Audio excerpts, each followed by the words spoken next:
I'm Lindsay, and welcome to the Intuitive Psychologist podcast. I'm a licensed clinical psychologist, and I've been in the mental health field for over 15 years.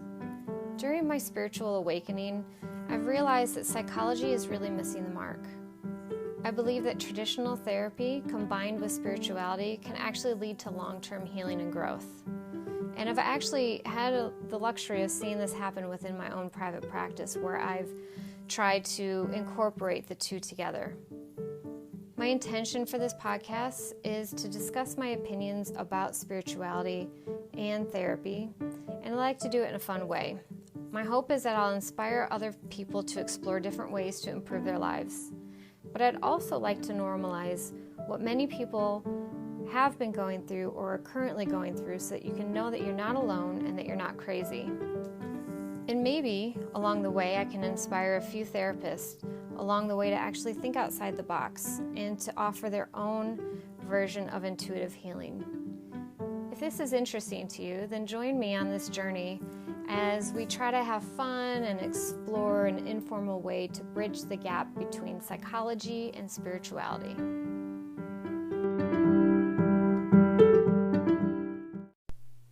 Welcome back, friends. So, today I wanted to talk a little bit about depression mostly, along with talking a little bit about suicidal thoughts, a little bit of anxiety, and I wanted to give a trigger warning because I know that talking about this topic can be hard, especially if you yourself have dealt with any sort of suicidal thoughts in your lifetime, or if you're struggling right now with any sort of suicidal thoughts. And so I just want to say, please check in with yourself right now. Pause for a moment, and if you're going through a really rough patch, maybe this is an episode to skip for now. Maybe it's an episode to skip forever. I'm going to pause for a second, and I want you to tap into your intuition. And when I ask this question, I want to see what the gentle answer comes up for you. If you know how to tap into your intuition already, then you'll know what sort of signs you're looking for as it relates to the answer to this question. But if not, if intuition or guidance is still something you're learning on your own, then ego is usually going to talk down to you, and intuition is usually going to be kind and gentle. So I'm going to ask this question, I'm going to pause, and I want you to listen for your gentle answer. Is this particular episode talking about depression and suicidal thoughts in your highest and greatest good at this time?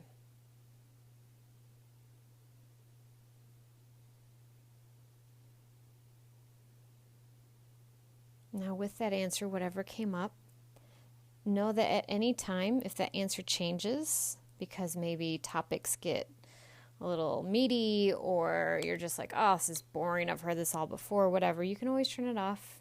No harm, no foul. I still love you. And so, follow your intuition. Up front, I'm going to give you the suicide hotline, just in case you decide not to listen to the entire episode. And if you do listen to the entire episode, I'm going to repeat it again because I think it's very important. So please just be mindful that if you're having suicidal thoughts, or anyone that you know is having suicidal thoughts currently, the suicide hotline nationwide, in the United States, I cannot speak for the other countries that listen, but for the United States at least, the telephone number, 24 hours a day, 7 days a week, anytime, all day, every day, please give it a call.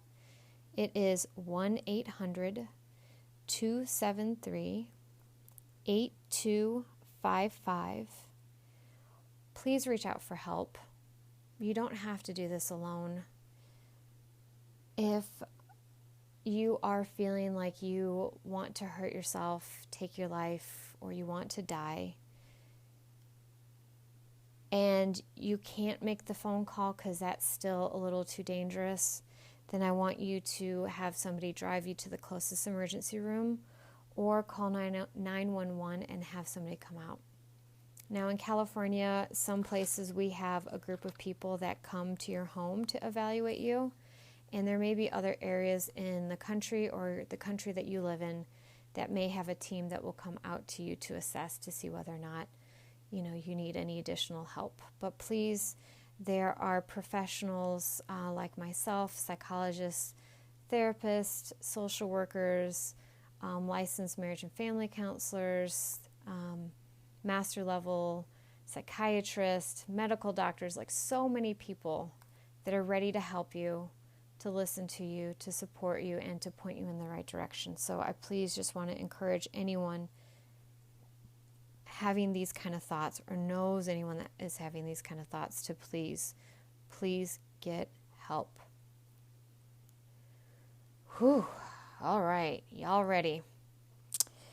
So I was sort of moved to talk about this topic. I tend to jot down ideas over time as they pop up to me and then sort of feel out when is time to do certain topics. And if you guys follow me on Instagram, then you'll see that I recently did a meditation for some negative and heavy energy that I think the collective has been experiencing. And as an American citizen, I really can only speak to this collective here in America.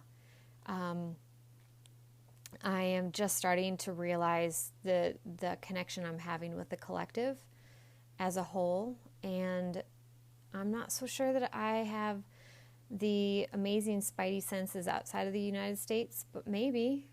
Please hit me up at intuitive.psych.111@gmail.com if you are outside of the United States and you do feel like there is a collective darkness, heaviness, sadness, depression that's going on. I'd just be so curious to know, because all of my clients are here in the States and almost all of my friends and family are here in the United States, so I'm a little biased. But the last couple of weeks, I myself have been experiencing a deep, dark heaviness. And I know that some of it was triggered by a lot of the topics that I've covered in this podcast. And so if you've heard these episodes, you'll know what I'm referring to. I'm not going to rehash. So I know that there's a piece that I have to own, that there's a lot of shadow work that I've been having to do, and that a lot of the traumatic experiences that I've had have brought out some really heavy emotions, which have led me to states of depression. And I think that naturally I do sometimes get in, I have been diagnosed with depression.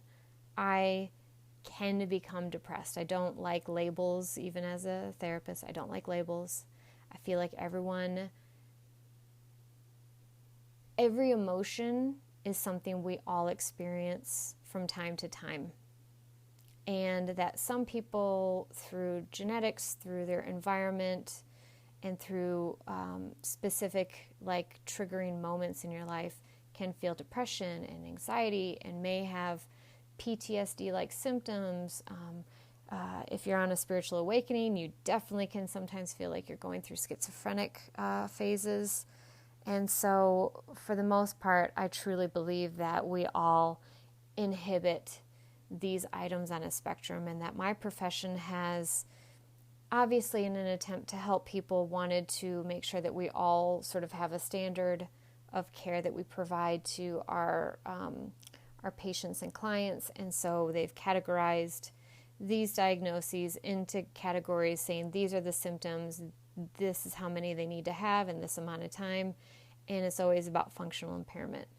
But the reality is that every emotion is on a spectrum, and every diagnosis in our diagnostic and statistical manual that we use, it's our Bible to diagnose our patients. Everything is like on a spectrum, and it's based on society's norms. Like at one point we used to say, they used to diagnose people as having a mental disorder by being gay or lesbian. What the fuck? And then they had conversion therapies, because if there's a diagnosis, then that means that's a problem. And we used to say that women were hysterical and that they needed to be hospitalized because they had emotions. So this is one of my many issues that I have in general with our mental health field, is that it's gotten a little bit too much into finding problems as opposed to just looking at what's going on with the person and how can I help them. I don't need to necessarily have them labeled as being ill. It is just a condition of, one of the three things I just talked about, whether it's, your biology, your upbringing, or your current stressors and triggers. But anyway, that will probably be a different episode that I'll spend a lot more time on. And so lately, the last couple weeks, I have been feeling like there is a heaviness. And so my go-to is I just assume that I'm fucked up. There's something wrong with me. So I just was like, oh yeah, this is my shit. But then over the last couple weeks, I've actually noticed that a lot of my clients have been talking about some very deep, dark, and heavy stuff. Some of which it's like people have become suicidal. Some of which it's like, they're dealing with some really heavy emotions, or traumas are coming back up. There's all this stuff sort of going on within my clients. So then I go, oh, maybe this isn't just me. And then I saw a Lori Ladd. I saw her on Instagram. She had like a 5 or 6 minute post, maybe 10. And it was something about how that certain period of time that I was in, she was like, oh yeah, no, it's just an astrological thing. It's an energetic thing across the collective, which I'm guessing is global, because if it's, having to do with the universe outside of the, the earth and all that, then that's got to be affecting all of us. So then I was like, oh shit, this is more than just like the people that I'm already treating who may have some underlying mental disorders or coming into therapy to get some treatment. Like, this may be a lot of people feeling this.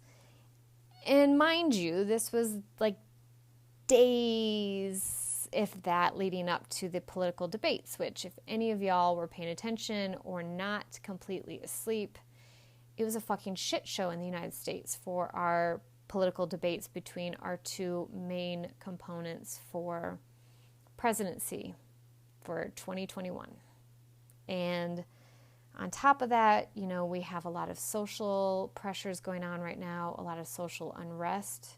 We have a lot of divide in the United States, which is primarily with political parties, Republicans versus Democrats, liberals versus conservatives, our communities of color versus police officers, like all of these different factions of society that are against one another. And then we still have COVID going on. We have parts of the country that are starting to get into fall, which means flu season. I mean, all this shit. And then we've got 6 months that we have been dealing with COVID. We've been dealing with atrocities, with police brutality. We have groups of people that are trying to advocate appropriately for change and reform. We have groups of people that are inappropriately advocating for change and reform. We have all these different opinions and all these different things going on. There's just so much tension building up. And I think that we have been going through some of this. And so obviously with all of this tension coming on, there's anger, frustration, there's hurt, there's resentment, there's stress and anxiety. Some people are experiencing traumatic reenactments of things that have happened in their life, or battles that they've been trying to face for years, if not decades, if not ancestors dealing with this stuff. And so we're at a boiling point, I think. And maybe that is what I was kind of feeling these last few weeks, and thought, well, y'all, we need to talk about this shit. Now, I want to do a little caveat before I get into this tough topic where I know that not only as a human, I may say things that may be offensive, insensitive, inappropriate, hurtful, ignorant, bigoted, whatever. I'm human and I have blind spots and I want to do right. And I know that I have a big burden to carry with talking about these topics and making sure that I carry it with love and grace and humility and honesty and truth and facts and research. And that's a lot to fucking carry. It is a lot to carry. It's a lot to carry because I understand that I also carry a clout of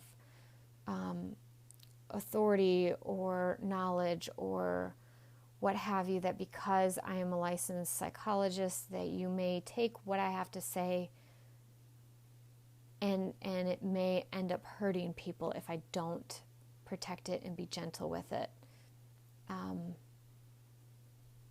No matter what I have to say, this is my opinion. Yes, much of it is based on research from our field. But I don't know if y'all feel the same way. I sometimes struggle with believing things anymore because depending on where you look, you're going to find something that's going to confirm what you already believe. So I want to do this topic justice. I want to do it with grace. I want to do it with love. And I want to do it in a capacity that helps people feel connected, loved, supported, and having hope. I say all that to say that I recently have had a couple of clients get a calling recently to start their own podcasts. And a few have said that they're so terrified that they're going to say something wrong that's going to be hurtful or offensive. And I 100% agree, because I tell you what, that is a huge thing that I think about even to this day. Am I going to say something that's going to hurt somebody? As a therapist, I think that all the time. All the time. I'm like, if I'm following my intuition, if I'm going with my gut, it's like one extreme to the other. I can either follow psychology to 100% T and have it be bland and irrelevant and, ostracizing people and just being like, well, how does that make you feel? Well, I have to be a blank slate. I'm not allowed to be a person in this and blah, blah, blah. That causes damage too. It's just, oh my God, guys, it gets so overwhelming. Anyway, I was talking to my clients and this very clear message came through, and I'm not trying to take ownership, because as I try to explain it, outside of the session, I can't say it as eloquently, as passionately, and as lovingly as I did with these clients. But the gist of what was said to these clients to inspire them to go with this is to say that we have to start talking. No matter what side of the fence you are on any issue right now that is creating polarization, mask versus no mask, police versus no police, Black Lives Matter versus not Black Lives Matter, you name it, right? Republicans versus Democrats, Trump supporters versus not Trump supporters, whatever. You fucking insert your own shit here. It's all the same. We are currently in a time right now where this system is realizing it's beginning to crumble. It is losing its grip on its citizens, and it doesn't matter what direction you want to look at this. If you want to go conspiracy theory and look at we're in the Matrix, and that above politics, above COVID, above social, above all of that, there are people at the top that are wanting us to be divided, to be in fear, to be in hate, because anger and hate motivates.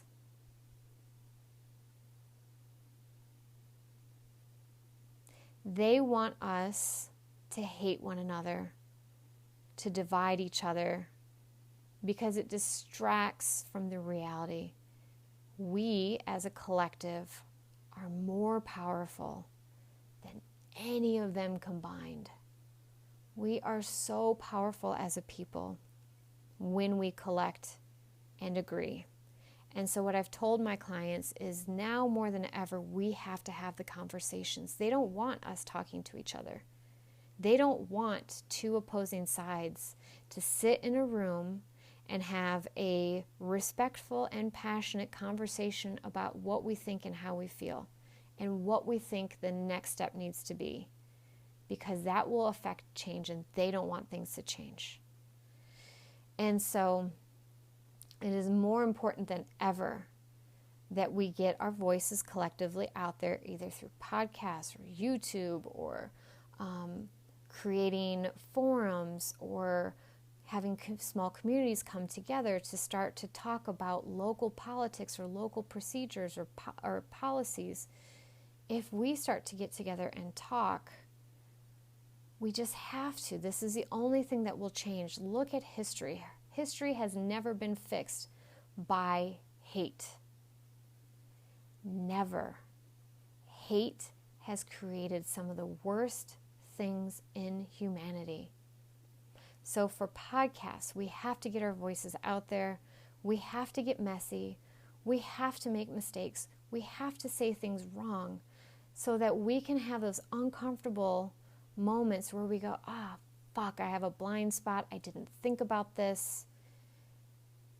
I need to reevaluate how I view these things. I need to check myself. I need to check my ego at the door and remind myself, I don't really know that much. I have a lot of opinions, but that doesn't mean I know that much. That we have to show the world and one another what it's like to have these healthy conversations where we can disagree, we can be imperfect, we can gain insight, have a willingness to be open and honest, and to make amends. That is what we actually need. So, I'm hoping that today I can practice what I fucking preached. Because this is one of the many topics that make me nervous as a mental health professional, to come on here and talk about my personal views and theories about certain mental health topics. Now, mind you, again, over 15 years in the field, my most recent position working at a prison was the Suicide Prevention Coordinator for about 1.5 to 2 years. So I helped to create policies and procedures for how to prevent suicides within the prisons, how to help officers and staff prevent suicides of our staff and officers, how to ensure that our policies and procedures were enacted locally. I worked with people in the regional departments, and I worked with people in Sacramento to affect change. And I also trained and mentored our clinicians and psychiatrists on how to assess for suicidal ideations, suicidal thoughts, how to assess for risk for suicide, and then what to do to prevent suicide on our mental health basis. So there's pressure, right? Because I have had to I have taught this. I have taught, every 2 years, if you're a licensed clinician in California and even across the nation, you have to have a certain amount of hours. I think it's like 6 or 8 hours of suicide prevention every 2 years. So I was a certified trainer to be able to do that, to provide the training that certifies other mental health professionals in our state to meet the credentials to be able to continue to get licensed because of this. So there's a lot of pressure. There's a lot of good knowledge that I have gained from that experience and from teaching it and mentoring and doing all that work. So there's extra pressure that when I incorporate that specific piece, which I'm not going to bog down because you guys are not necessarily, in the mental health field per se. You're not looking for a specific training on, how to assess for suicidal thoughts and risk and all that stuff. But that I also have personal opinions and spiritual opinions. And so I will do my best to distinguish all of that, right? So like, hey, this is the research. Hey, this is my opinion, so that you know when to be like, okay, she's full of shit. Or, oh, I'll take that with a grain of salt. Or let me see if that resonates with me. So please, please, please take my opinions and theories with a grain of salt. Okay? And please don't hesitate to email me if you have any questions or concerns or feedback about what I have to say about depression and suicidal thoughts. Even if it's going to be a hard thing to read and to, check myself, I would rather do that than hurt people or not allow them space to give me feedback so that I can grow. Whew. All right, so here we're going to go. Y'all ready? You can tap out now. No harm, no foul. So with that, let me take a brief sip of water. I think of one of my friends who has ASM, I think it's ASM or ASMR, I don't know, that issue with noises, and when it's a dry mouth, they just want to like rip their hair out. So God forbid I do that to my own friend.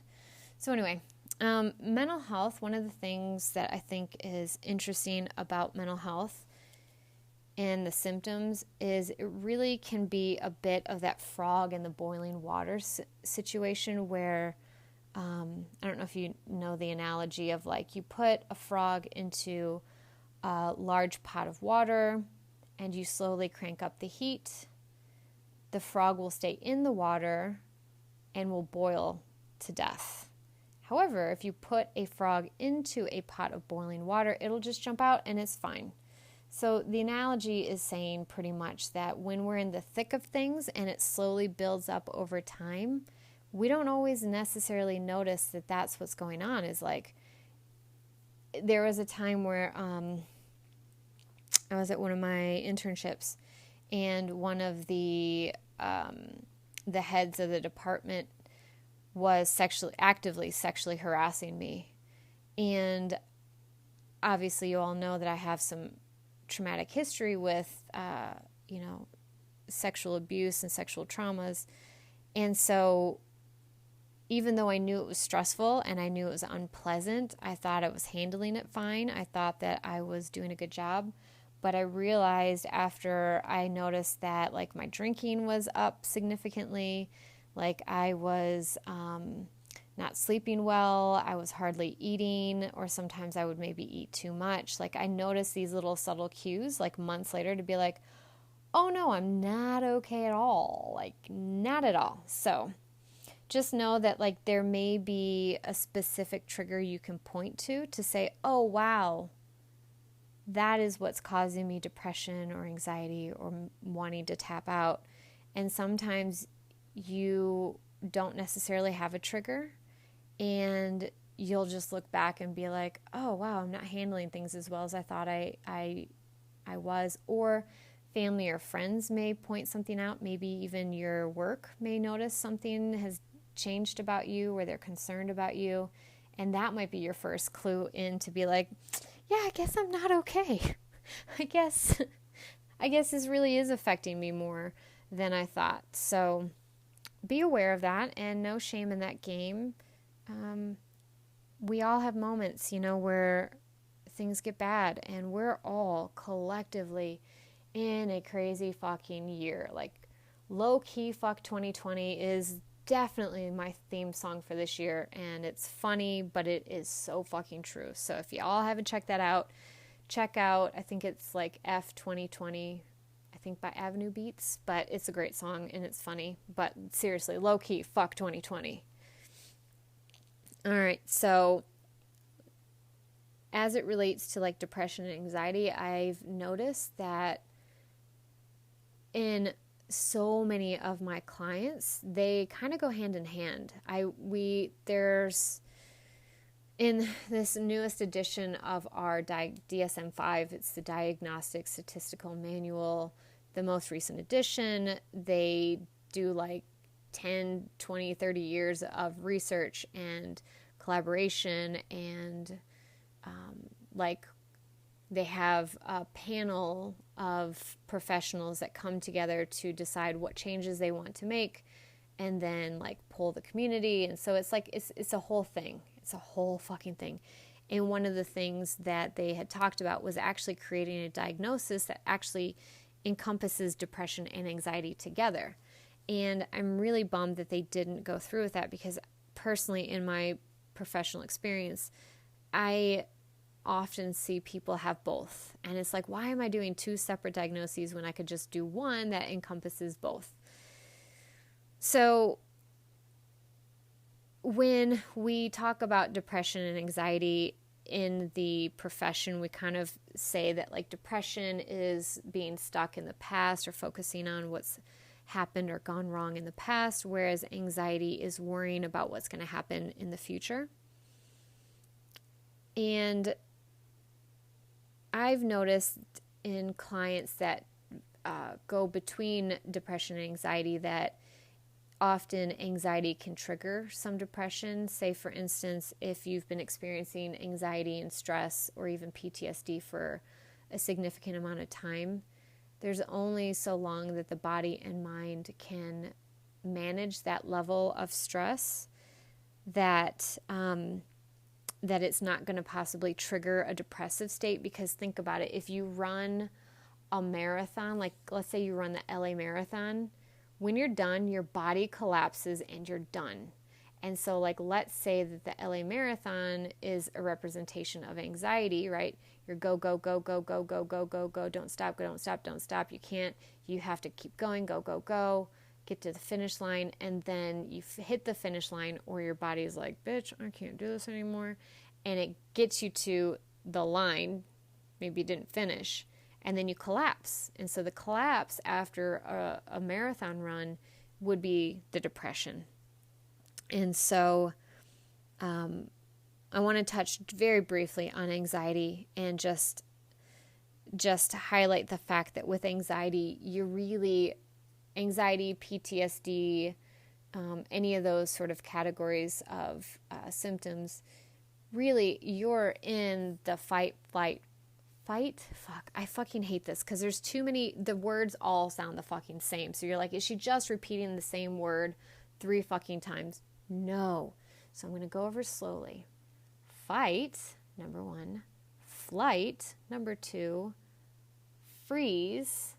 And then there's the 4th one, which I think isn't officially like in the research, but I really like this. So if it's not part of the research, this is me listening to people and going, yes, this is so spot on. But the 4th one would be fawn. So let's talk about what that is. Flight. That means you run, right? And so you could curl up into a ball. You're not necessarily running, but it's the survival instinct is kicking in. This is what anxiety is. So flight is you run away from the problem, you escape it, you avoid it. Maybe you use drugs or alcohol to flee the emotion. Fight, obviously, is you are maybe going to kick into some anger. You're going to yell, scream, throw things, have a temper tantrum, call names. You're standing up to the enemy and you're gonna fucking, hold your fucking own. Good on ya. Freeze is what I tend to do in scary situations. I have now kind of been able to mostly move myself out of freeze mode, but that used to be the only way that I would manage. So like in confrontation, I'm not even talking like a traumatic experience. Somebody could just be telling me something that's difficult to hear. Maybe they're telling me something I did wrong, negative feedback, criticism. Maybe it is an argument. Maybe the tone is just elevated, but the like intent and everything is not. Like there's so many people that are like, this is just our normal. We just sort of yell at each other and then everything's fine. Or this is how my family talks. We just elevate our voice, but we're not mad at each other. Well, that kind of shit used to make me freeze. And my mind would completely shut down. 100% I couldn't even tell you a thought. So for a long time, I had to realize that in those moments of freeze, like either physical and mostly mental freeze, is if somebody's trying to have a disagreement with me or a difficult conversation, that I won't have a lot to say. But when I have time to think about it, maybe a few hours later, a day or two later, I can articulate exactly how I feel. I can process my emotions. I can come back and have a legit conversation. But in that moment, I got nothing for you. And that's very frustrating because, man, you ever have those things where like you get into an argument or somebody says some fucked up shit to you and you just take it and you're like, God, I'm so weak. And then you walk away, and maybe even moments after you walk away, you're like, oh, damn, I have all these good comebacks. I should have said this. This would have really been a zinger. Yeah, that's me. Freeze. Anyway, fawn. Fawn I really, really, really like, because I feel like, especially with sexual trauma and maybe even emotional trauma or neglect, we have a lot of shame around this. But fawn is pretty much saying that when there's a threat to your survival, even if it's a belief that it's a threat to your survival, it doesn't have to be like life and death and knife is at my neck. You can just, like, it's whatever enacts the fight, flight, freeze mode. Same thing for fawn. You are very kind to your attacker, your mental, physical attacker. You may be over generous and giving, and like I've definitely fawned before, for sure, to get yourself out of the situation. Like, think of kind of like Stockholm syndrome, where it's not exactly the same, but kind of for like a reference point is like if you're kidnapped and you start to befriend your kidnapper and believe that like, oh, they're a good person, that really they're just misunderstood, and you're kind to them. It's actually a way to survive that situation, because you're going to get out of it because they're not going to see you as a threat anymore, and they may back down. So I think a lot of women find shame and guilt in the fawn response when it comes to like guys. Sorry to be like sexist here, but predominantly it's men who do this to women, but not all, I understand. But let's just say for conversation piece that many women that are either in a relationship with a partner or out on a date, and they say, yeah, I really don't want to have sex, and then the guy is kind of pushy and trying to exert himself, and you protest a little bit more, and then eventually you just sort of give in and you do it, and then you you feel guilty or shame about that, or you say yes, and it's not just like a give in, but you're like, yeah, okay, that sounds fine. And it's like, well, if there was a piece of you that was concerned, if I don't give in, if I don't do what he wants me to do in this moment, there's a potential that things are going to escalate, then that's actually a protective mechanism. So put that in your pipe and smoke it and see what you think. I don't know. I really like it. Maybe it's just like helps me feel like a better person, because I have said yes to things that I did not want to say yes to. I knew in the moment I didn't want to say yes to it. Obviously, there's also that social pressure of like, well, you don't say no, or if somebody buys you something, then you have all these obligations. But also, it is a survival mechanism to be kind to your potential attacker, even if it's just a mental attack, okay? Like, think of the boss, right? Oh my God, think of the boss as a total asshole, and you are kind to him. Oh my God, I had one. I'm just going to be real. I've had several. So I'm not going to say who, what, where, when, or why, but anyone that intimately knows me will know exactly who I'm talking about. But I hated this about myself, especially before I knew that fawn was a thing. But I had a boss who was a bully. I witnessed this person bully other staff members. He would talk horrible things about the staff to the mental health staff, to other professions, publicly, privately, always bashing people.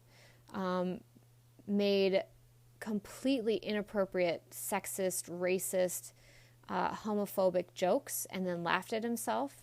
And I had a moment where when this person first came on the scene, I wasn't amused. I was overworked. I was upset.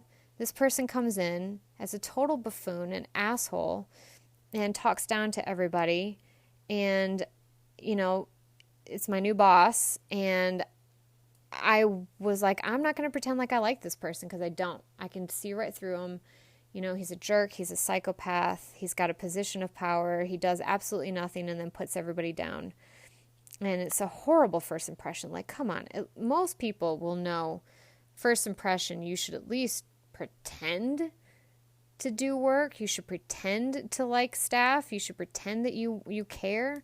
And this person didn't. And so I was just like, well, screw it. So I didn't laugh at their jokes that were inappropriate. I'm sure that everything is on my face, that I was like, you're mean, you're nasty, and if you're going to spend an hour and a half talking down about all these people that you don't even know, calling them idiots, that they're stupid, they don't even know how to do their job, all of them, I'm like, Anyway, sorry, getting off on a soapbox. I had to work directly under this person. Like, they came in as a boss, but it wasn't my direct boss. Then he became my direct boss. And people encouraged me to give him a second chance. I think they encouraged him probably to give me a second chance, because I'm sure he hated me because I wasn't fucking around with that shit. It's bullshit. Anyway. And he was a wolf in sheep's clothing, because he was like, oh, you know, a few months down the road, he was like, wow, I really saw that, like, I was really tainted by somebody else's point of view, and like, man, I came in as a bull, and I really messed up. That's so bad of me. Like, I want to help the staff grow, as opposed to like tearing them down and trying to get them to all quit. And so I believed it. I was an idiot, but I believed it for a moment. And as time progressed and the bullying continued, and that was short-lived, it was just what he needed to say in that moment, because I think he figured, some of us out, that like that was the role he needed to play to get us to comply and like just do what he wanted. And so eventually, as things sort of ramped back up and he went back to, you know, I mean, he never really stopped, but it slowed down with the ridicule and just nastiness about others. This is my direct boss that I have to see on a regular basis. I have to report to. I see what it's like when he doesn't like somebody, and it's really bad, and I didn't have a lot of options, and so I fawned. Now, I did not kiss his ass. Unfortunately, I did often laugh at his jokes. There were times where people that I highly respect, like there was a time where I had a meeting where I was at home on a meeting with this person, and my husband could overhear me talking to this boss of mine, and I was aware that my husband could hear. And I was so ashamed, because I'm like, this isn't me. I don't laugh at inappropriate jokes. I know that the tone that I'm taking with him is not authentic, because I know I have to laugh right now to pretend like everything's cool. And like, I'm not very good at hiding that, because like I wear my heart on my sleeve and my face shows everything. Thank God it was a call, because they didn't have to see my face. But I was like kind of not fawning and like, oh, you're so smart and you're just the greatest. But like laughing when I didn't want to laugh, playing niceties, because I knew that I had to survive for that time being until I was able to leave that job. And so to me, it was embarrassing. I was just like, why am I acting like this? You should just be tough all the time. But the reality is that life is just not that simple, right? So anyway, that is funny. Don't know why I got so far deep into that tangent. But, yeah. The other thing that I want to say about anxiety is anxiety really is the brain's way of trying to find or create control, because with anxiety, you do not feel in control at all. And so the brain is like, let me think of worst case scenario and let me plague you with worst case scenario, because reality is like your brain's like, you need to plan for worst case scenario because that's what's about to come.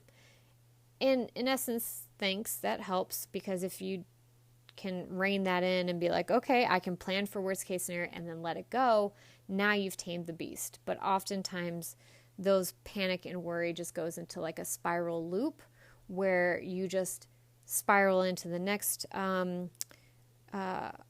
anxious thought pattern and fears and worries, and then you keep spiraling and spiraling deeper and deeper and longer and longer.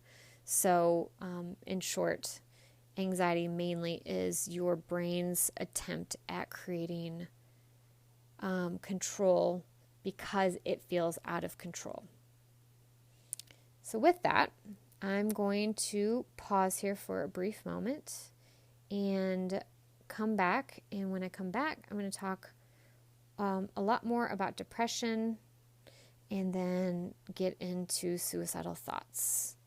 Thank you so much for being on my rant so far, and see you in a few. Have you heard about Anchor? It's the easiest way to make a podcast, and it's the way I'm making my podcast right now. And it's free. They have creation tools that allow you to record and edit your podcast right from your phone or your computer. And Anchor is going to distribute your podcast to all the major important places you would ever want, like Spotify and Apple and so many more places. And you can make money from your podcast with no minimum listenership. It's everything that you need to make a podcast all in one place. I love it. It's so simple. So download the free Anchor app or go to anchor.fm to get started. All right.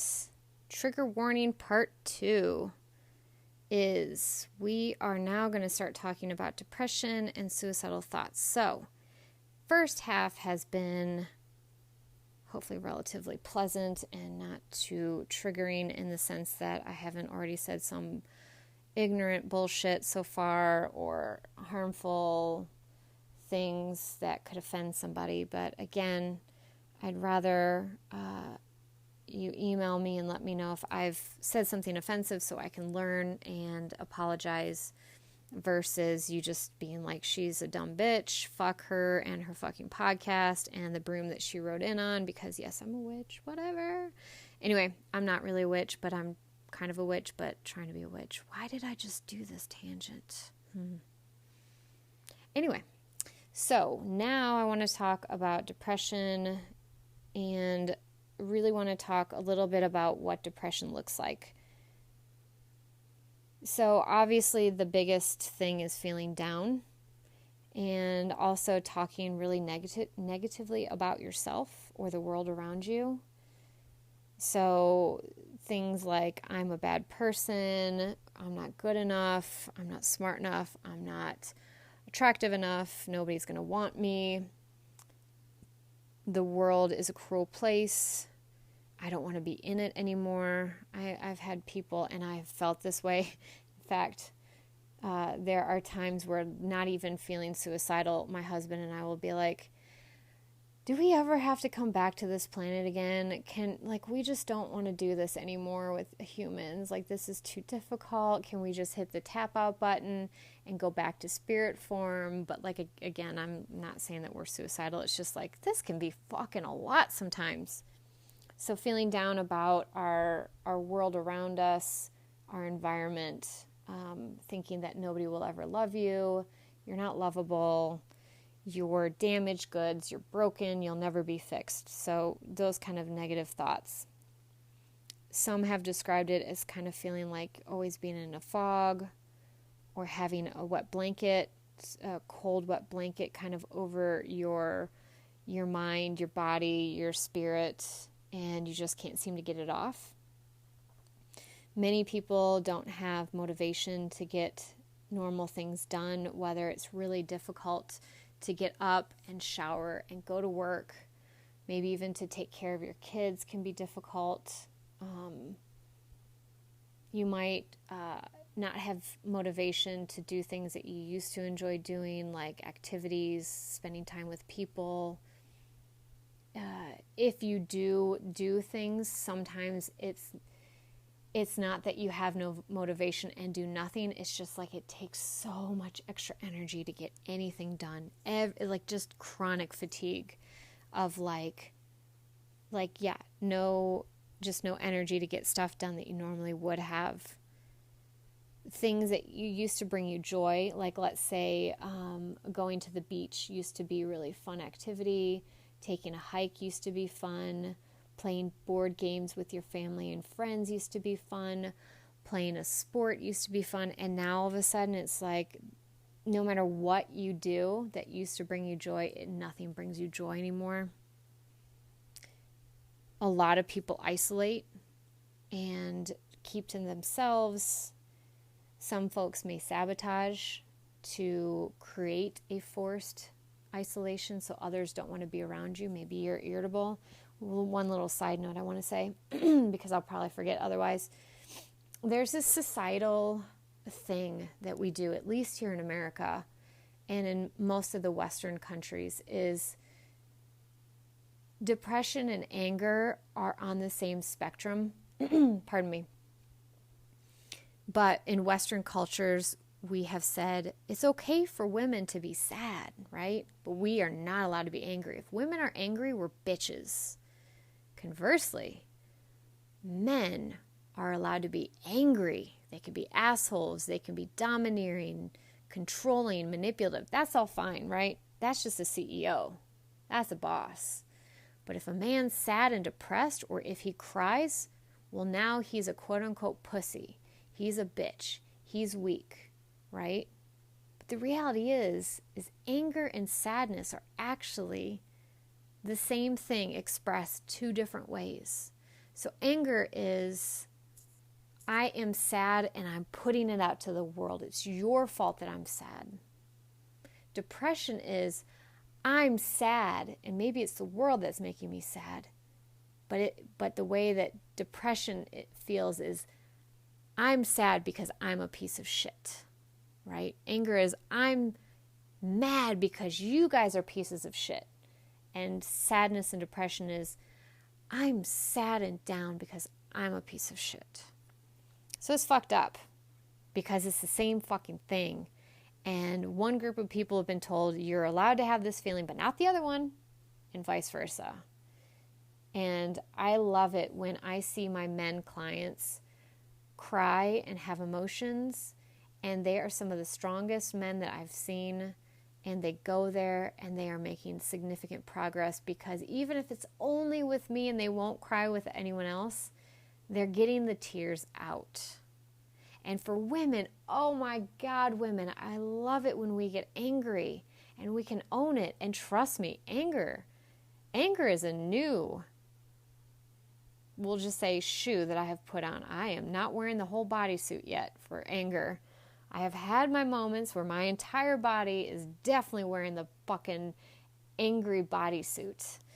And the sad thing is that for me, when it comes to anger, I can tap into it much easier when the people I love are being hurt by somebody else. Woo! Watch out, world. I'm going to fuck some shit up. But you hurt me? I'll take that for days. Now, that is not an invitation for y'all to come fuck with me.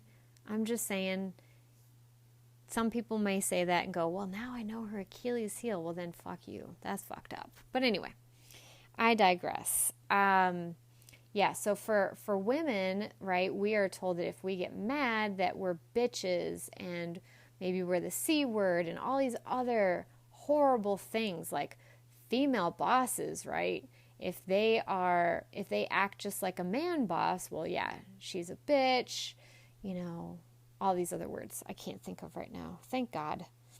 But I am hoping that more women, including myself, can feel more comfortable feeling and expressing anger appropriately, so that it's not hurtful, but it's constructive anger, passionate anger that's constructive. And I want to plug my friend Courtney to check out her podcast on nonviolent communication. I think it's 2 parts. I think part 1 is already out, and part 2 will probably be coming out this week. But her podcast is Intuitive Mom Interrupt. No, I'm sorry. That's her website, or that's her Instagram. Check her out on Instagram at Intuitive Mom Interrupted. But her podcast is Mom Interrupted, and she breaks down nonviolent communication beautifully. She is incredible. She's the one that I just had on for sexual healing, and so she does a wonderful job teaching people how to actually express their anger, express their needs, and effectively communicate in a way that is helpful to move the conversation forward. It's very much supported by research and backed up by a lot of the things that I teach my clients as well when it comes to effective communication. And feel free to reach out to my husband at any time on Instagram, because he will also attest that is the biggest thing that I have provided into our relationship is effective communication. But anyway, anger. Fuck it. All right? So anger, depression, same side of the coin, or different sides of the same coin. So you may actually notice that you're very irritable and angry. And especially if you're a man, men who have anger issues actually probably are just depressed or dealing with a lot of emotional stuff that they have been told for, so long in our societies, you're not allowed to have emotions. So be aware that if you have a partner or you yourself are male, that depression can actually come in the form of anger. So check that. Some other signs of depression are hopelessness and helplessness. So feeling like nothing's going to change and you can't affect the change even if you wanted to. Oftentimes our body will shut down. We either sleep too much or not enough. Our appetite, kind of same thing. It could yo-yo. Maybe you completely lose your appetite, or you could emotionally eat or binge eat. You may see a significant change in weight, either up or down. And concentration, whoo, lordy. Have y'all ever been in a depressed state and notice your thought processing, your processing speed, how quickly you can sort of respond to people? You'll maybe notice this in work or studies that you have to reread the same thing over and over and over again, and you're like, what did I just read? You can't comprehend it, so your concentration's really bad. You probably don't have a lot of energy, even if you sleep a lot or don't sleep a lot. Sometimes you sleep too much and you have no energy, and sometimes you sleep too little and you have no energy. But the point is, you have very little energy to get things done. Now, this is me. This is not research, but some possible woo-woo explanations for depression, because I actually do think, this is my theory, just my theory. I think that as we awaken spiritually as a collective, right, not just individually, but as a collective, that we will actually see that many of the things that we call mental illness are actually spiritual symptoms. And so a potential spiritual symptom or woo-woo explanation for going through states of depression could be that maybe you are slowly detaching from your soul or your spirit, that you are walking away from the purpose or mission for your incarnation in this life. So if, say, your spirit team is trying to guide you down one direction, and you're like, no, that's not what I'm supposed to do. This is what I'm supposed to do as a woman or as a man. These are the things I'm supposed to do or feel. or as a good employee, these are the things I'm supposed to do, or as a good citizen, a good daughter, a good son, a good wife, a good mother, blah, blah, blah, blah, blah. If your purpose and your team are trying to point you down the actual direction of your path and you keep denying it, I think that can create depression or symptoms that mimic depression. Maybe you're stepping away from your true essence of who you really are as a spiritual being. And then there's also a potential for negative entities or attachments into your energetic field or your spiritual field around your body. And oftentimes when we have continuous, repetitive, negative thoughts, it kind of creates like a portal to allow negative entities to enter into your field. And then you may not know it, but it could be actually an entity that's sort of sucking out your energy or your chi or your spirit or your life force or your, what is it when you get all lined up in Kundalini? There it is. Insert whatever verbiage you want to use for your energetic field. That if you do have an attachment, a negative entity or an attachment on you that was created through negative thoughts or was created a space for them to enter into your field, that they could then be pulling from your energy and making you feel as though you're in a state of depression. Now, side note, caveat, exclamation point, so much around this, that I do not want anyone to think that I do not believe in mental illness, that I do not believe in chemical imbalances, that I just think that it's only a spiritual rationale for mental illness. I actually think all exist. Again, my personal thoughts and opinions and theories based on what I've witnessed, that has nothing to do with what I've been taught in school or in my trainings or any of that stuff. But as it relates to my belief around mental illness as a whole, I think that there is a group of people that truly and legitimately are mentally ill, so fully schizophrenic, bipolar, severe and chronic depression that will not go away, severe and chronic anxiety or worry or PTSD that may not go away. It may get better, but may not fully go away, no matter how much spiritual awakening and shamanism and shit that we try to do that's holistic. Like, I do truly believe that there are some folks that A, require medication for life to have a quality of life. B, that even with medication that, they still struggle, they may have relapses and all that stuff. And for me, what I have come to understand based on my questioning with and talking with my own spirit team and what feels intuitively true to me is that some folks come into this earth and one of their soul contracts that they agree to is to have a legitimate mental illness, either for karma, and not to say that you're a bad person and so now you're being punished if you have a mental illness, but maybe you needed to learn what that experience is like to have a mental illness.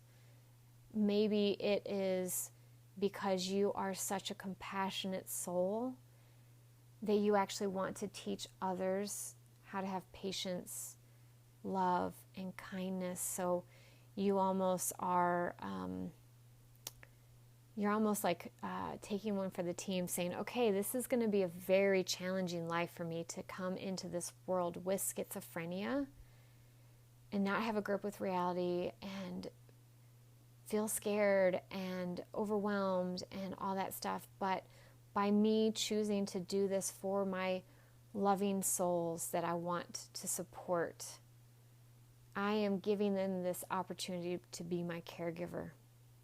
I am giving them an opportunity to learn compassion and love and patience, which they would not have learned as well if I didn't come in with a severe mental illness. And you could even see it as like a more advanced soul may actually choose to do something like that, to say, you know what, I'm going to come back and I'm going to be a homeless person on the street so that I can teach my brother what it's like to actually care for me and to be a caretaker. And now, or maybe I need to learn what it's like to be taken care of, because I've been a strong soul on most of my other lifetimes. And so this time I need to come in and learn what it is to be taken care of by somebody else. Or maybe I'm coming in with a severe mental illness because something bad's going to happen to me, or I'm going to be in a family that's going to want to advocate for my rights. And because I'm coming in with this severe mental illness, I'm actually going to affect change positively for my society, for my culture, for my people, for this period of time. So there's really awesome reasons. I know it sounds really fucked up, but there could be some really awesome reasons why somebody would want to incarnate into this lifetime with a severe mental illness. Then I also think that there's a lot of situational things. And I know that in our mental health field, we're supposed to be able to distinguish between like adjusting to something difficult versus like having depression or anxiety or detachment from reality, or, you know, bipolar or that kind of thing. But, you know, a lot of people experience the symptoms and they don't meet the full criteria for the full diagnosis. We all experience the symptoms from time to time. So yeah, I think that there's potential for reasons why spiritually that somebody could come in with a spiritual reason for experiencing depression or anxiety or schizophrenia or bipolar.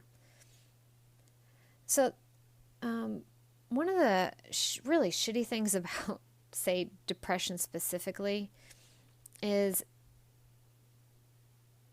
at least for Western cultures from what I'm aware of, many people don't know what to do with depressed people, right? Anxious people, we can kind of talk them off the ledge. We have an action we can do to help them feel better, right? We don't feel so hopeless or helpless in helping somebody, but we do often feel that way when it comes to folks that are experiencing depression. It's a very uncomfortable thing for many of us to be around, to know what to do. We don't know what to say. We second guess, say like there's grief, like somebody has a major loss or death. And I mean, this can be a job. This could be somebody passing away that's close to them. There's so many different ways people have losses or deaths, and it can lead to depression and grief. And we don't know what to do to help them feel better. And because of that, we could ignore that person that we notice is going through a really depressed time, because we're just so uncomfortable. We're like, I don't know how to help this person. Even if you've been in it yourself, sometimes you're still like, I don't fucking know what to do. What if I say the wrong thing and then I make them feel worse about themselves? And so this societal way of like not really knowing how to help people can make us avoid folks that are depressed, which the fucked up shit is then that makes that person feel even more alone and isolated and feeling like they're broken.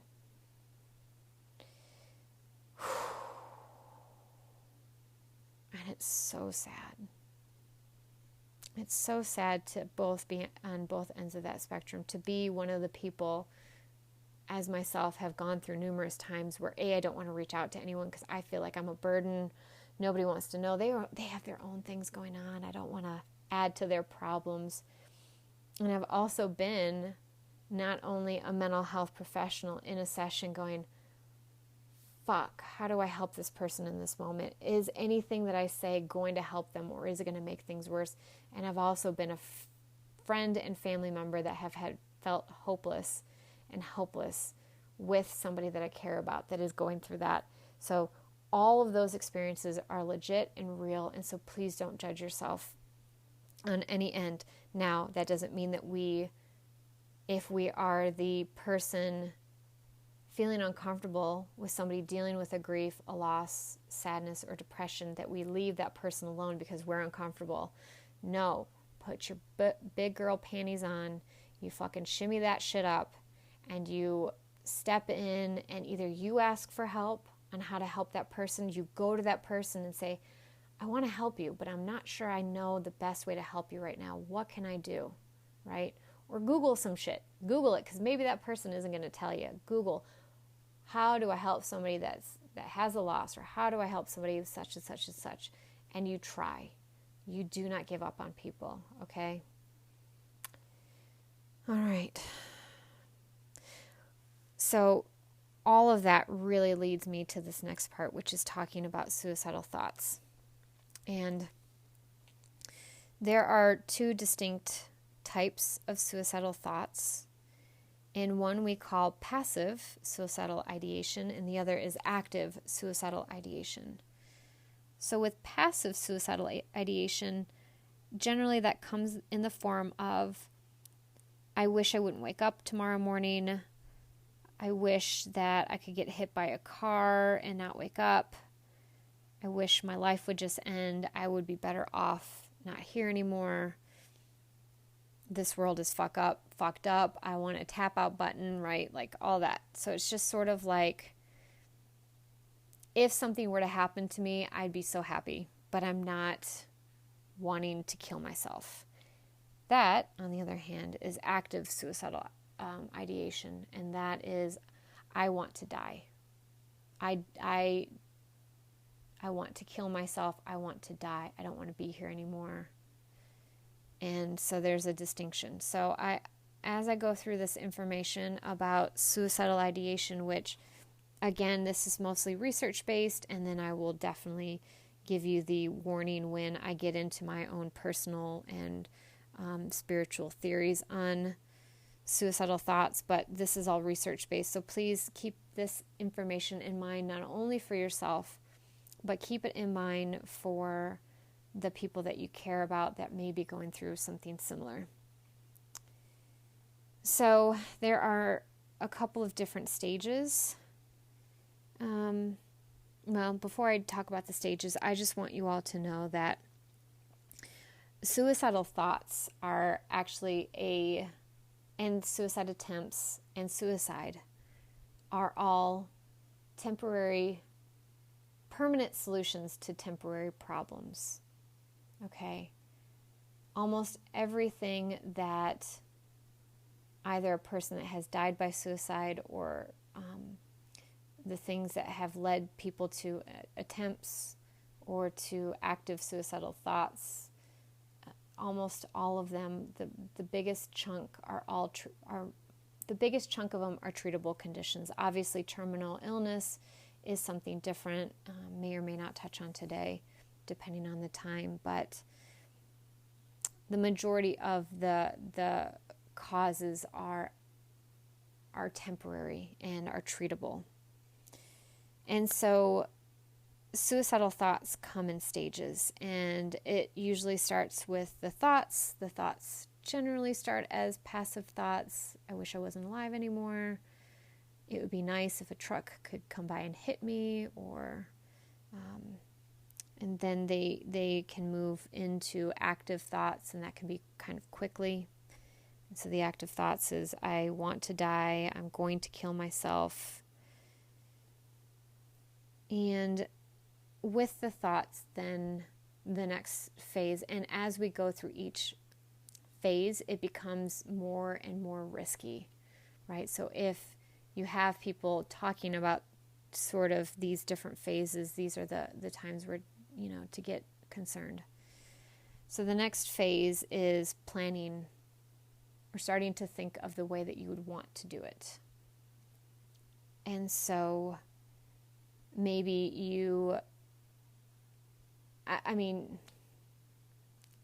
this is a weird part. It's like, I know that by talking about suicidal thoughts and suicide doesn't create people to want to go do it.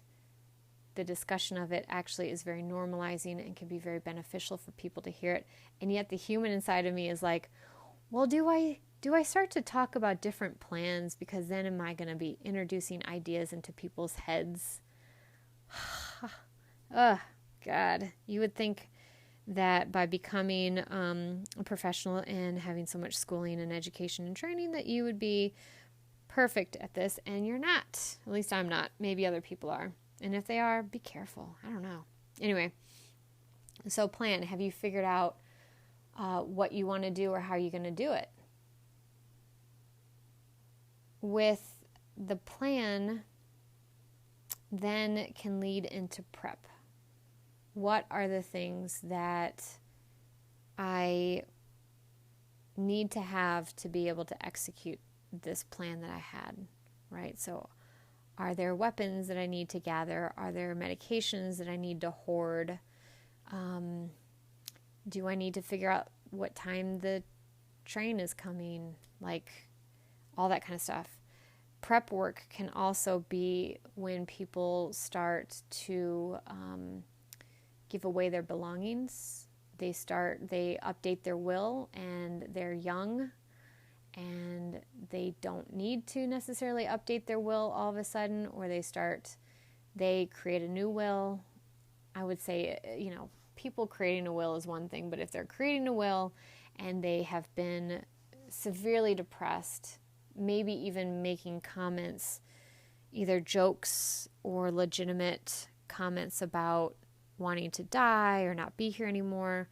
These are all sort of things to start thinking about. So taking a step back all the way to the beginning to the thoughts. Oftentimes when people are in the thought process of suicidal thoughts, they may start to have those conversations come up where they interject it into the conversation, from time to time about wanting to die or not wanting to be around anymore. So just be aware of that. And like I said, there is a point where it's helpful for people to express these things. I would say that you get help immediately, or have your friend or family member, if they're the ones that are kind of making these offhand jokes all of a sudden about death, and you've noticed a change in their personality, or maybe they've isolated, or they're showing some signs of depression, and they're saying these things about suicide, just ask them point blank, bro, are you thinking about killing yourself? Do you want to die? Because just by you opening that conversation with them can relieve some of that pressure. You don't even know how many people I have talked to. They're terrified to say that they're suicidal to their therapist because they think immediately they're going to the loony bin. And it's like, no, part of being licensed is learning through school and, through repetitive reminders and updated courses about suicide risk assessment. But it's like, no, I can tell the difference between somebody who needs to let off a little steam by talking about it with me versus somebody that's actually wanting to die. And that's where my training comes in, to be able to ask the right questions, know what to say.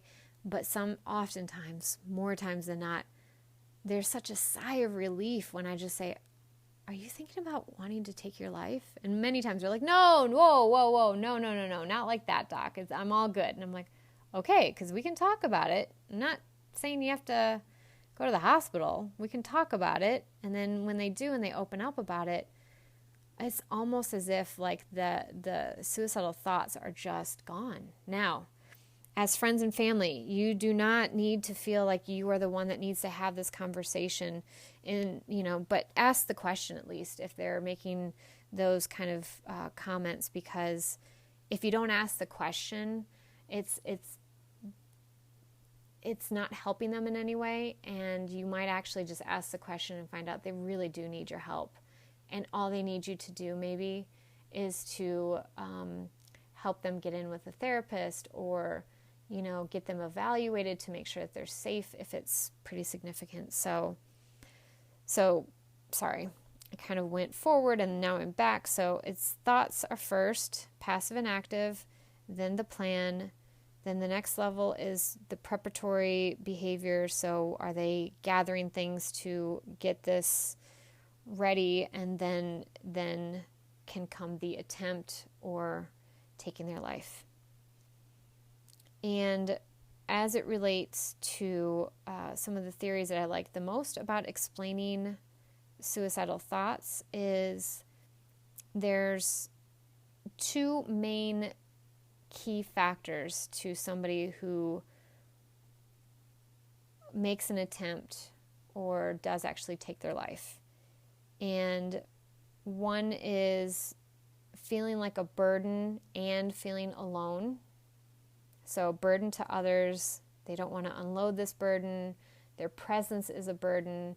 They're talking about their problems as a burden, and they also don't feel like they have anyone, and that may be in their head, and it may not be. It may be that they really are alone. So that's one piece. And then the capacity to take their life. And so let me explain what that means, the capacity to take their life. So we have this overall instinct to live. And so to be able to take thoughts and turn them into a plan, which then turns it into a preparation that then turns into, doing the act, you have to overcome the overall fear of death, the fear of making a mistake and living, like surviving a suicide attempt, and the fear of the pain that it may cause in your process of taking your life. So that is one component of capacity. Another piece of capacity, or a way somebody would have capacity, so first is to get over that fear of death or dying. The next piece of capacity is practice. So have they made attempts in the past? Because research shows that anyone that has made 2 or more suicide attempts in their lifetime, they go from like a 20% chance of dying by suicide after one attempt to, say, 50% chance of dying after 2 or more. So it's a huge statistical jump. So really 2 or more suicide attempts is a huge number. So be aware of that, within yourself and within others, that if you have somebody that you know has made multiple attempts, that they actually are at a greater risk. So practice, right? They could be figuring out like what went wrong the first couple times. They have overcome their fear maybe, and so they've just gotten better at it, which sucks, dude. I hate saying that, but it's hard to say this stuff. And so practice can be it.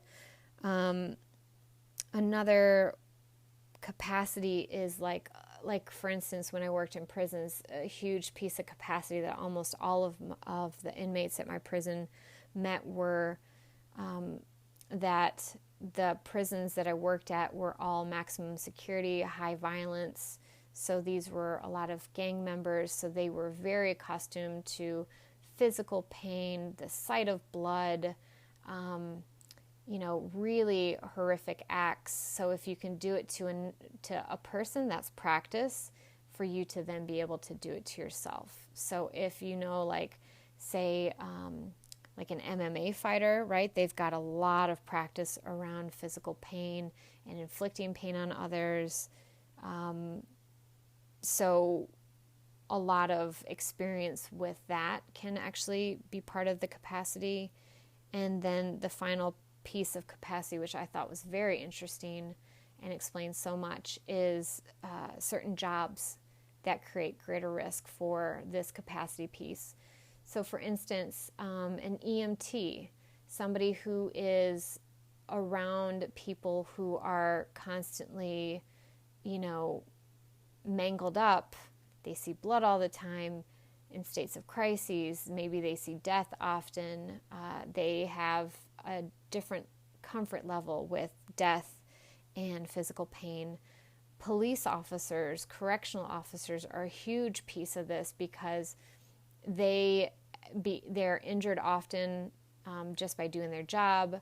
They also witness a lot of, say, domestic violence, gang violence, assaults, murder, like real fucked up shit. So then they become like have this like they have a thicker skin around this topic, so it's not as taboo. It's, a little bit more comfortable. Jokes can be made about it, and it's, it's not jokes because they're insensitive. It's jokes because that helps them to cope with some real fucked up shit. And even people like surgeons are another big job that is at a high risk because they see blood, they're cutting into bodies. There's just this huge desensitization with that job. There's another component about suicide that I really want to highlight and put asterisks around, and this is about ambivalence. In all the research that we had at the time of, these trainings that I was giving and the mentoring and all of that, ambivalence is across the board. There is not a single person who is having a suicidal thoughts that are not experiencing some level of ambivalence. Now, the ambivalence could be, what will happen to me after I die? Is there a heaven or a hell? I'm scared. There's a piece of me that wants to still live. There's a piece of me that doesn't want to live anymore. What if things get better? Things will never get better. It's kind of this back and forth game between wanting to live and wanting to die. And there's this really good YouTube video about the Golden Gate Bridge. It's very sad, but very, very powerful. And it's about this documentary where they put up cameras on the Golden Gate Bridge and caught, I don't know if it was for a year or what, but it was for a long period of time. They had the cameras up there, and so they caught all these people taking their lives off the Golden Gate Bridge. And there were some survivors from the jumps, and so they interviewed the people that had survived. And every single person who survived said that the moment that they let go, they regretted that decision. Every single one of them regretted it instantly. They realized in that moment that they let go that their problems could be fixed, that things could actually get better, that there was actually hope that they had forgotten about or looked over. And, that really speaks to that ambivalence piece. So as it relates to either your own ambivalence, trying to gently help a loved one, but not being their therapist, right? If somebody's truly suicidal, you do not need to be their therapist. And this also goes, this piece goes for any of my mental health people that are listening right now, that the best thing to do with somebody in these positions where they feel suicidal is to work with their ambivalence. So what is the piece of them that keeps them alive, right? That makes them want to stay alive or have hope? Is it fear-based, right? So if they're afraid to go to hell, then gently and not too terribly manipulatively work that to your advantage, right? And be kind about it. Don't shame somebody about oh yeah, you're definitely going to go to hell if you fucking take your life. Nope. But to know where their ambivalence lies. So what is the stuff that you can enhance that's going to keep them alive? And what are the pieces of ambivalence that you can sort of minimize? If their ambivalence on the end of no, I'm ready to die, it would just be so much more peaceful, nobody's really going to care. Well, maybe people are going to care. Let's talk about the folks that this would bother. And, think about your children or your parents or what have you.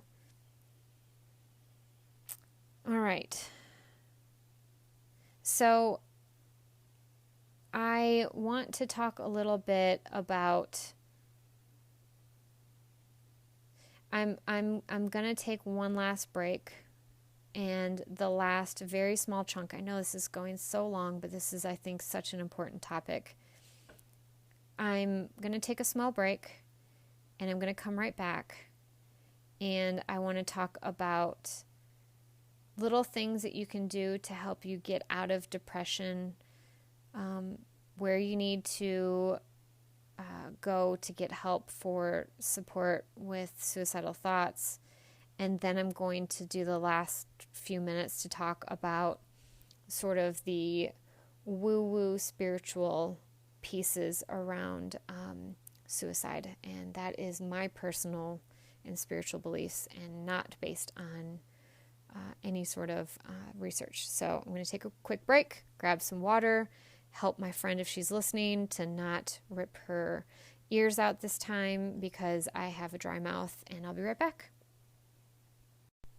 Okay, promise. This is the last little bit, and it will be quick, but obviously you guys probably already see how long this fucking thing goes, and you're like, Jesus effing Christ, woman. Whew. Anyway, okay, so as it relates to ways to improve depression, specifically, I'll start with depression. It seems so counterintuitive to say this, but the reality is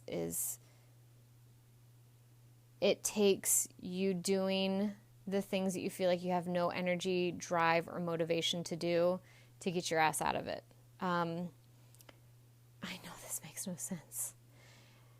Do an inventory of what are the things that used to bring you joy and pleasure, right? Make a list. I would have multiple things so that you're not reliant on just like one or two things.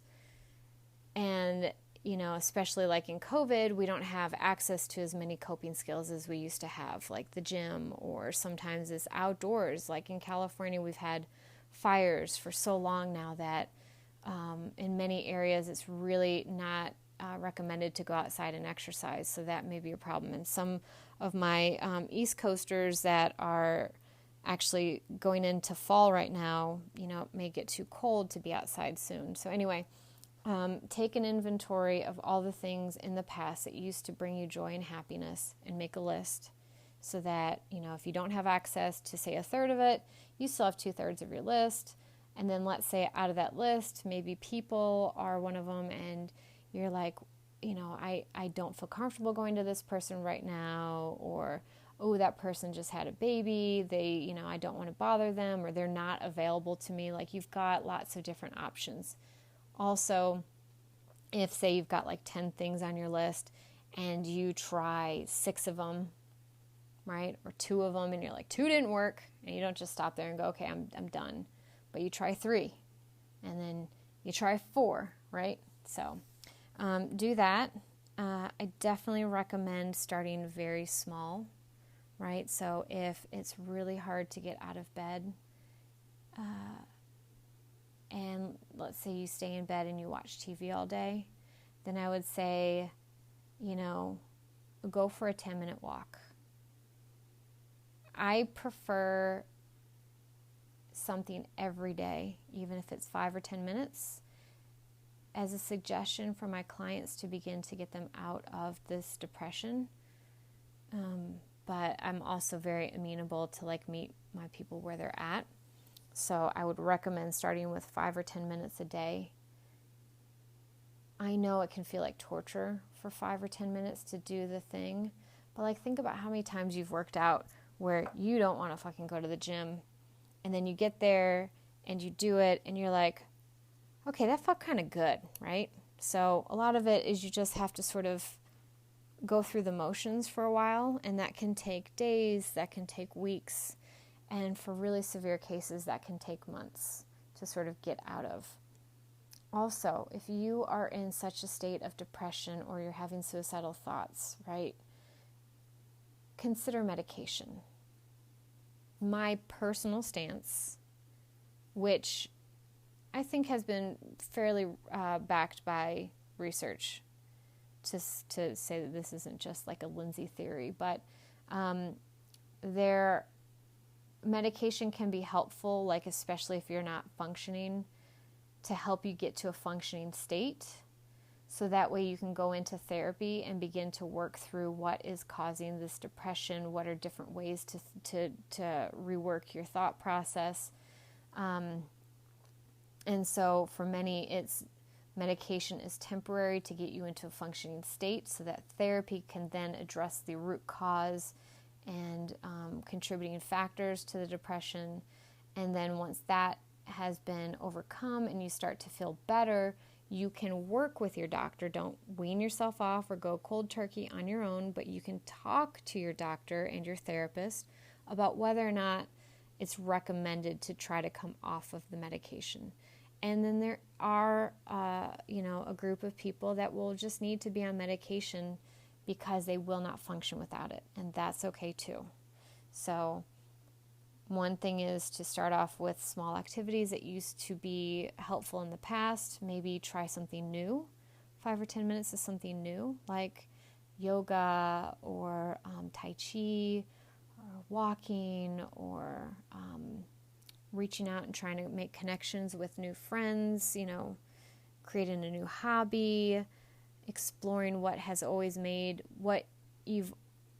your heart sing that you've not done in the past. And, you're like, well, I've always wanted to do cross stitching, but, just never thought I'd be good at it. Well, maybe go and, get some cheap cross stitching and give it a try. Anyway, so that, explore medication, seek help, and, obviously I'm going to recommend therapy for people that are spiritually inclined and have a good, trusted, whether it's a coach, a life coach, a spiritual coach, a therapist that they feel connected with, some sort of professional that can assist them with these situations. Now, if you are suicidal, I definitely would go straight to a mental health professional. No offense to my coaches and my spiritual, don't go, I wouldn't say your only line of defense should be a life coach or a pastor or a religious person or a spiritual person, but rather I would say go to the mental health professional because they know how to actually assess for risk and make sure that you're safe.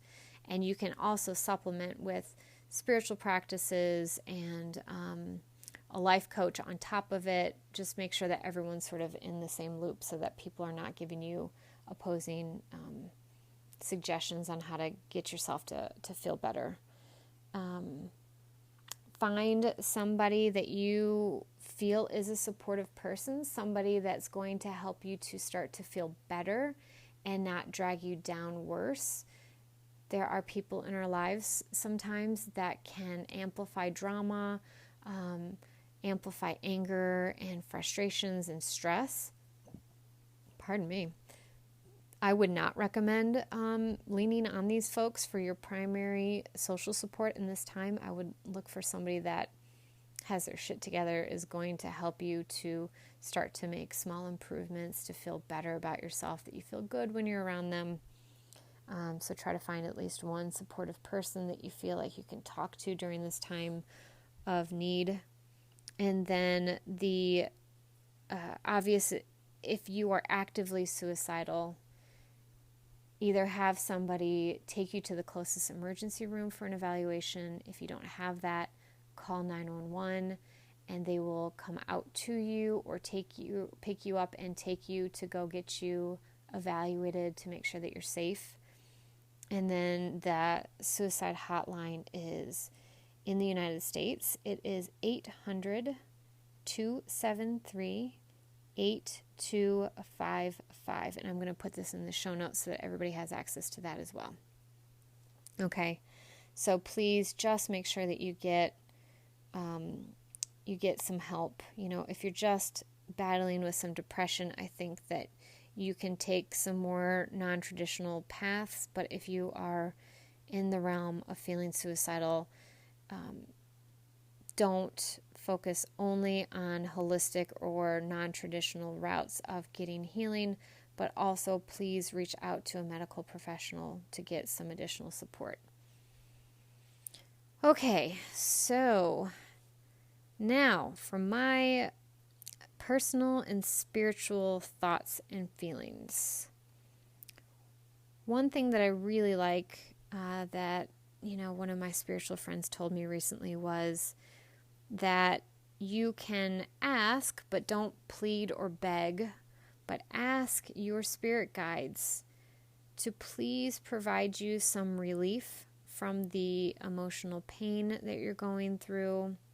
Maybe it's physical pain, because that's a contributor to depression or suicidal thoughts, is chronic pain. You can ask them to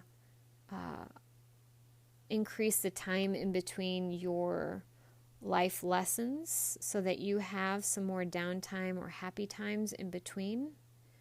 You can ask them to reduce the intensity or the frequency of troubling memories.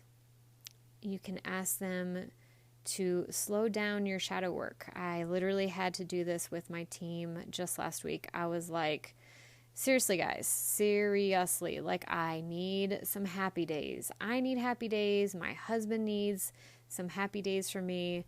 I fucking need happy days, and I'm not feeling like I am as good of a therapist when I'm deep in this dark space. And so I didn't beg them. I didn't plead with them. I did my meditations that I normally do to prep for the work day, and I just gently asked if they could slow their roll down a little bit. And I was like, I get it. I'm definitely the kind of person that's like, oh, I've got some life lessons that I need to shed. Let's get it all done now. And it's like, whoa, that's too much. So you can try that. As it relates to suicidal attempts and really having significant thoughts about wanting to take your life, this is a way to think about it if you agree with multiple lives, that we incarnate to learn life lessons. If you're in the soul contract camp of spirituality, then this way to reframe it may be helpful. But to remind you that when we incarnate for a reason. Again, if you ascribe to this train of thought, which you don't necessarily have to. And so if we incarnate for a reason, then that means we have certain soul contracts, certain plans, certain things we need to learn in this lifetime. If you tap out early through suicide, then you're just going to have to come back to Earth to do this all again. And so the lesson is still going to be there. The difficulty is still going to be there. That's going to potentially lead you down this path where you just feel like you can't take it anymore. And so A, Groundhog's Day, fuck that. I'd rather only do it once. And B is, if this is the case and you do tap out early, you're not only coming back to relearn this lesson that you tapped out on, but now you have more lesson to learn because you tapped out early. You didn't have faith in yourself. You didn't keep at it. Maybe you've hurt some people through your death, and now you've got to make amends with that or learn some additional lessons. So if you take your life, it may most likely will just make things that much more difficult for you when you reincarnate. So I hope that is a helpful way to look at it, not shameful or anything like that, but that's sort of the way that I look at it. It's like, well, you still got to learn these lessons, and oftentimes, Earth is the place to do that, and Earth is a very, very, very challenging realm to learn lessons, and so God forbid you've got to do it even on a harder level next time. Like, fuck that. Okay. The other thing about suicide, and I think this one's very difficult for those that your loved ones that you are most concerned are about to, or maybe considering taking their life, is, and I'm so sorry, I know that this isn't going to be fun for me to say out loud. Everyone has free will. And even as a mental health professional, I have to understand that no matter what my beliefs are about everyone having a right to make up their mind and have free will to take their life, that when I am in my therapist role, that personal belief goes out the window. Because I am not Dr. Kevorkian and I am not assisting people to take their life, right? In my role, I am in the life-preserving role as a therapist. So, free will aside, I will do what I have to ensure your safety, to hope that you're there for another day. But people have free will. And as loved ones, we don't have control over the decisions that they make. And they may choose to take their life. As you know, my father took his life. And that was a choice that he made. And that is a thing that we as a family live with. The good, the bad, the in-between of all of that. And, I think it's 10 times harder when you do have a good relationship with somebody and you don't want them to suffer, but you also don't want them to be gone either. It's kind of like just death in general. We just think that when it comes to suicide, that's them making the choice to leave us. Some might say all death is the choice, right? I've heard people that have had near-death experiences say that every soul gets a chance to come back if they want. Maybe there's like a certain end, like official end date, or certain like points in our lives where we could, like it's a built-in tap out. I think I've heard Jessa Reed say something like that. Like we have maybe like 3 built-in tap outs in our lifetime where like something bad happens and like we could cross over, but we choose not to. And so, we're still here. And so when it comes to suicide, it looks like they are actively tapping out, when in reality, maybe all death is the act of actively tapping out. But anyway, sorry, I digressed again. I hope you all know that that's just sort of me at this point when I'm on a conversation roll on my own and no other person to bounce shit off of it. I can just get in on a tangent. But anyway, so if there's like this tap out that they do, that's their choice and we don't have a say in that. And that's really hard for us as loved ones to think that like our loved ones won't be here and that they will do it by choice and that there could have been something we could have done to prevent it or stop it. And for the most part, I think, yes, we can help to prevent suicides. And for some folks, you can't, right? So that's really hard to take in. So for anyone that's dealing with people that have family, friends, loved ones that are suicidal, I also recommend you get some help because it's very hard to deal with that feeling of helplessness and lack of control that you can prevent them from taking their life. That is a very traumatic experience to have. The fear of their death, the fear of their suicide, the guilt around not having done enough, and then obviously the pain of their death. So I'm hopeful that this conversation was beneficial in some degree. I hope you learned something. I hope, if anything, you feel less alone, either in your own thoughts or feelings or trying to manage that of your loved ones that are dealing with this, because I truly believe everyone at some point in their life, at a minimum, have had the passive thoughts where they're like, this sucks so bad, I wish a truck would just fucking run me over for God's sake. I've dealt with active thoughts myself, As a child, I wanted to die. I had plans on how I would do it, and then there's been a couple of moments in my early adulthood where I felt the same, and I can luckily say now at this point I have moved past that, and save for like maybe a really, really awful thing in my life, I think that I am over that now, that I've given my spiritual and mental growth and emotional growth over these last 10 years or so, that I just have a different view on life now. And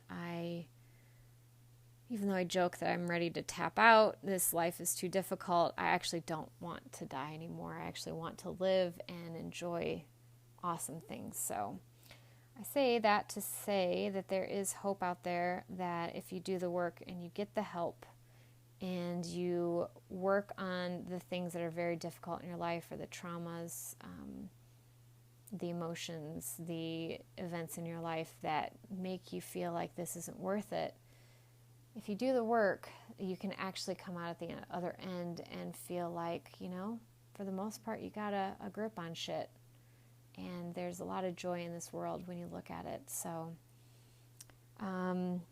feel free to reach out to me through my email, intuitivepsych, P-S-Y-C-H, intuitive.psych, P-S-Y-C-H.111@gmail.com.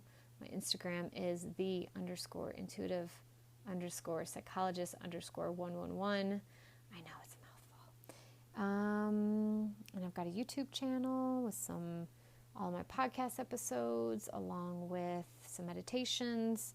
And I just want to say thank you all so much for your love and support, the messages that you all have been sending me, letting me know that the words that I have shared, especially the difficult ones, have been meaningful to you, makes you feel less alone. You too have gone through similar things.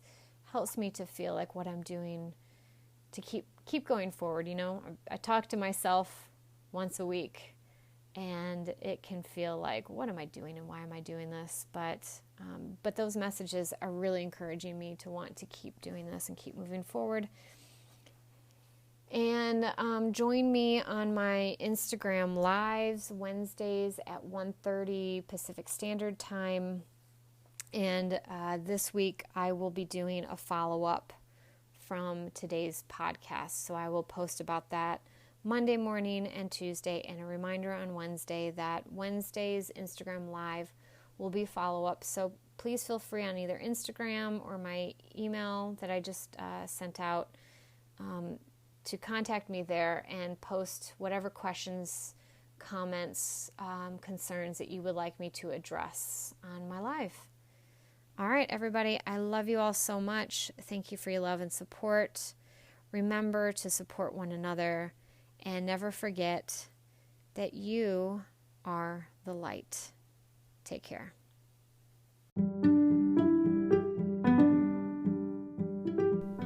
I just wanted to say thank you all so much for your love, support, and continuing to listen to my podcast.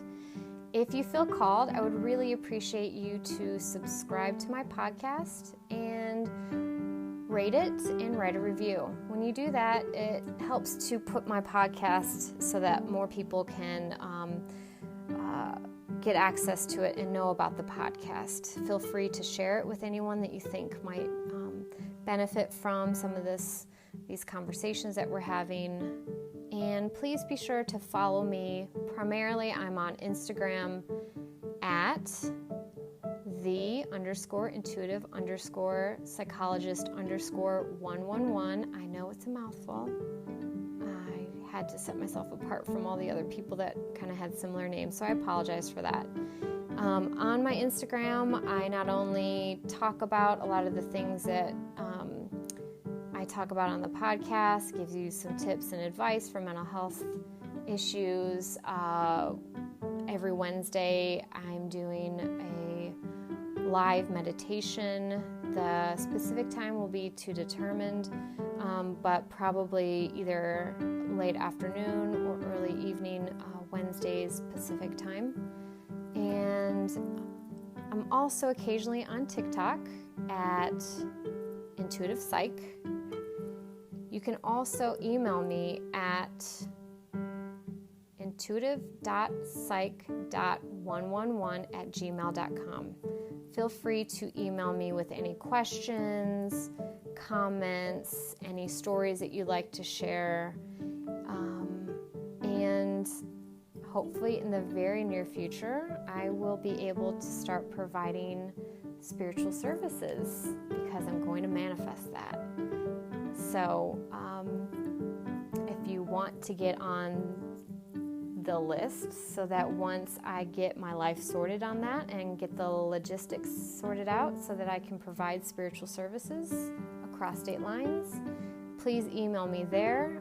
If you're in the state of California and you would like to have some work within the spiritual psychology realm, please email the Gmail account and let me know that you heard about me through the podcast, and I will be happy to give you a discounted rate if you mention that you heard me on the podcast.